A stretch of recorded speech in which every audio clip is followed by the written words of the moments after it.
Hi Fernie, it's me again and welcome to my mini vlog. It's present unpacking eyelash extension set. Thanks be to God dahil dumating na ang pinakahihintay kong parcel. Actually, hindi ko talaga ma-imagine na magagawa ko na siya. Kung tutuusin, naisip ko nga na gawin ko na rin tong business since experience na rin naman ako dito kahit papaano.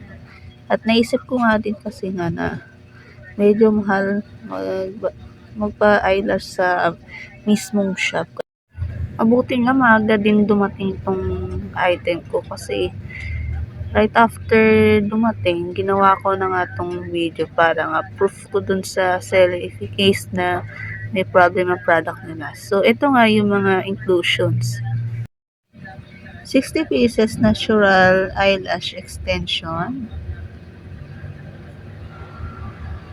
Isang pirasong eye patch para to sa eyelash. Isang pirasong eyelash remover para pang-control if in case na ayaw mo. Then, syempre, papahuli pa ba ang glue? Yan ang pinaka-importante sa lahat para madikit siya. Syempre, meron ding tweezer para pangkabit dun sa mismong natural eyelash. Yung peke. Ay, Diyos ko. Ano ba ito? Medyo nahirap. Binilang ko po muna dito yung mga applicator. Yan. Kasama na rin yan. Bale, dalawang spoolie, dalawang pangtanggal ng eyelash at saka pangdikit.